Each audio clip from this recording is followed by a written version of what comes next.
ನಮಸ್ಕಾರ. ನನ್ನ ಹೆಸರು ಡಾಕ್ಟರ್ ಭರತ್ ಚಂದ್ರ.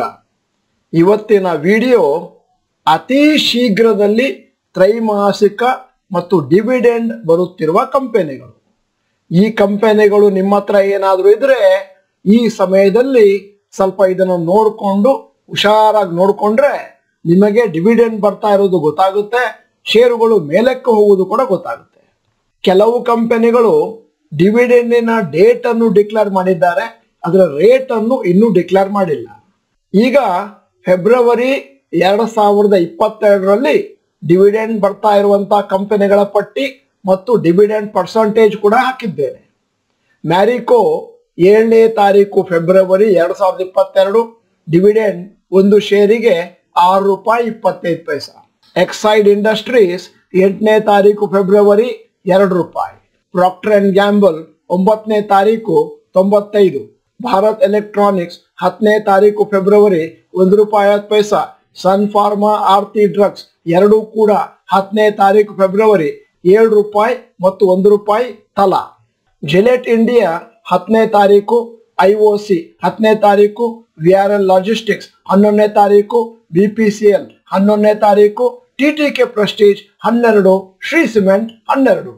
ಮತ್ತೆ ಅವುಗಳ ಮುಂದೆ ಎಷ್ಟು ಡಿವಿಡೆಂಡ್ ಕೊಡ್ತಾ ಇದ್ದಾರೆ ಅಂತಲೂ ನಾನು ನನ್ನ ಪಟ್ಟಿಯಲ್ಲಿ ನಮೂದಿಸಿದ್ದೇನೆ.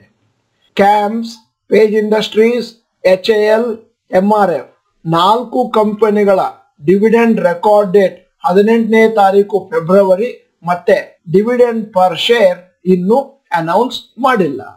ಈಗ ಡಿವಿಡೆಂಡಿನ ಬಗೆಗೆ ಒಂದಷ್ಟು ಮಾಹಿತಿಗಳು. ಅನೌನ್ಸ್ಮೆಂಟ್ ಡೇಟ್ ಅಂತಂದ್ರೆ ಯಾವ ದಿನ ಕಂಪನಿ ಡಿವಿಡೆಂಡ್ ಅನ್ನು ಶೇರ್ ಹೋಲ್ಡರ್ಸ್ಗೆ ಕೊಡ್ತೇವೆ ಅಂತ ಅನೌನ್ಸ್ ಮಾಡಿದ ದಿನ.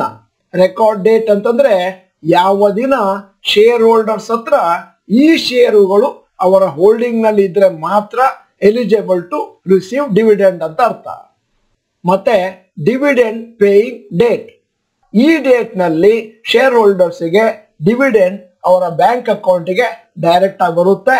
ಸಾಮಾನ್ಯವಾಗಿ ಇದು 1 ರಿಂದ 2 ತಿಂಗಳು after the date of announcement. ಒಂದು ಉದಾಹರಣೆಯ ಮೂಲಕ ಎಲ್ಲವನ್ನು ವಿವರಿಸ್ತಾ ಇದ್ದೇನೆ. ಇನ್ಫೋಸಿಸ್ ಕಂಪನಿಯವರು ಘೋಷಣೆಯನ್ನು ಹೊರಡಿಸ್ತಾರೆ. 21ನೇ ತಾರೀಕು ಜನವರಿ 2022ರಂದು ನಾವು ಡಿವಿಡೆಂಡ್ ಕೊಡ್ತಾ ಇದ್ದೇವೆ. ರೆಕಾರ್ಡ್ ಡೇಟ್ ಅನ್ನು 10ನೇ ತಾರೀಕು ಫೆಬ್ರವರಿ 2022 ಅಂತ ಇಡಬಹುದು. ಮತ್ತೆ ಡಿವಿಡೆಂಡ್ ಪೇಯಿಂಗ್ ಡೇಟು 17ನೇ ತಾರೀಕು ಫೆಬ್ರವರಿ 2022 ಇರಬಹುದು. ಅಕಸ್ಮಾತ್ ನೀವು ಡಿವಿಡೆಂಡ್ ಅನ್ನು ಪಡೆಯಬೇಕು ಅಂತ ಆಸೆಯಲ್ಲಿದ್ರೆ ಆಗ ಆ ಕಂಪನಿಯ ಷೇರುಗಳನ್ನು ನೀವು ರೆಕಾರ್ಡ್ ಡೇಟ್ ನಲ್ಲಿ ನಿಮ್ಮ ಹತ್ರ ಇಟ್ಕೊಳ್ಬೇಕು. ಅಂತಂದ್ರೆ ಆ ದಿನ ನಿಮ್ಮ ಹೆಸರಿನಲ್ಲಿ ಇರಬೇಕು ಅಂತಂದ್ರೆ T+2 ರೂಲ್ಸ್ ಮುಖಾಂತರವಾಗಿ ನೀವು ಕನಿಷ್ಠ ಪಕ್ಷ 8ನೇ ತಾರೀಕು ಫೆಬ್ರವರಿ ಆ ಶೇರನ್ನು ಖರೀದಿ ಮಾಡಿಕೊಂಡು 10ನೇ ತಾರೀಕು ಫೆಬ್ರವರಿ ನಿಮ್ಮ ಹೂಡಿಕೆಯಲ್ಲಿ ಆ ಷೇರು ಇದ್ದಿರಬೇಕು. ಇವತ್ತು 7:30 ಗಂಟೆಗೆ ಚಾನಲ್ 2 ಡಾಕ್ಟರ್ ಭರತ್ ಚಂದ್ರ ರೋಹನ್ ಚಂದ್ರ ಚಾನಲ್ ಅಲ್ಲಿ ನಮ್ಮ ಮಾರುಕಟ್ಟೆ ಈಗ ಓವರ್ ವ್ಯಾಲ್ಯೂಡ್ ಆಗಿದೆಯೇ ಕಾದು ನೋಡಬೇಕು ಅಂತ ಒಂದು ವಿಡಿಯೋ ಮಾಡಿದ್ದೇವೆ.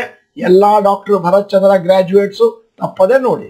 ಈ ವಿಡಿಯೋದ ಮುಂದಿನ ಭಾಗದಲ್ಲಿ ನಾವು ಕೆಲವು ಪ್ರಾಮುಖ್ಯವಾದ ಕಂಪನಿಗಳದ್ದು ತ್ರೈಮಾಸಿಕ ವರದಿ ಬರ್ತಾ ಇದೆ.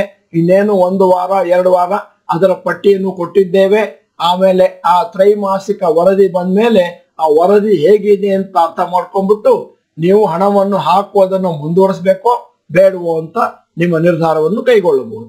ಮುಂದಿನ 1 ವಾರಗಳ ಒಳಗಾಗಿ ತ್ರೈಮಾಸಿಕ ವರದಿ ಬರ್ತಾ ಇರುವಂತ ಕಂಪನಿಗಳ ಪಟ್ಟಿ astral pipes, IndiGo airlines, Paytm, Tata steel ಈ ಕಂಪನಿಗಳು 4ನೇ ತಾರೀಕು ಫೆಬ್ರವರಿ ತಮ್ಮ ರಿಸಲ್ಟ್ ಅನ್ನು ಹೊರಗೆ ತರ್ತಾ ಇದ್ದಾವೆ.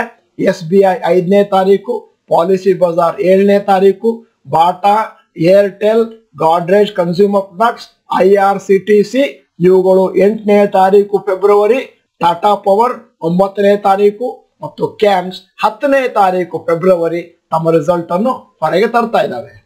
ಹಾಗೆ ಮುಂದಕ್ಕೆ ಹೋಗ್ತಾ ಇದ್ದ ಹಾಗೆ ಹೀರೋ ಮೋಟೋಕಾರ್ಪ್, ಹಿಂಡಾಲ್ಕೋ, ಲಾಲ್ ಪತ್ ಲ್ಯಾಬ್ಸ್, MNM 10ನೇ ತಾರೀಕು ಫೆಬ್ರವರಿ, ಡಿವಿಸ್ ಲ್ಯಾಬ್, ಮದಸನ್ ಸುನಿ 11ನೇ ತಾರೀಕು ಫೆಬ್ರವರಿ ತಮ್ಮ ತ್ರೈಮಾಸಿಕ ವರದಿಯನ್ನು ಹೊರಗೆ ತರ್ತಾ ಇದ್ದಾವೆ.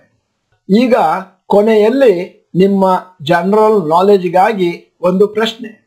ಭಾರತದ ಅತಿ ದೊಡ್ಡ ಸಿಗರೇಟ್ ಫ್ಯಾಕ್ಟರಿಯನ್ನು ಯಾವ ಊರಿನಲ್ಲಿ ಸಂಸ್ಥಾಪಿಸಲಾಯಿತು? ಬೆಂಗಳೂರು ಅಂತಂದ್ರೆ ಎ ಅಂತ ಟೈಪ್ ಮಾಡಿ, ಚೆನ್ನೈ ಅಂದ್ರೆ ಬಿ, ಕೋಲ್ಕತ್ತಾ ಅಂದ್ರೆ ಸಿ, ಪುಣೆ ಅಂತಂದ್ರೆ ಡಿ ಅಂತ ಟೈಪ್ ಮಾಡಿ.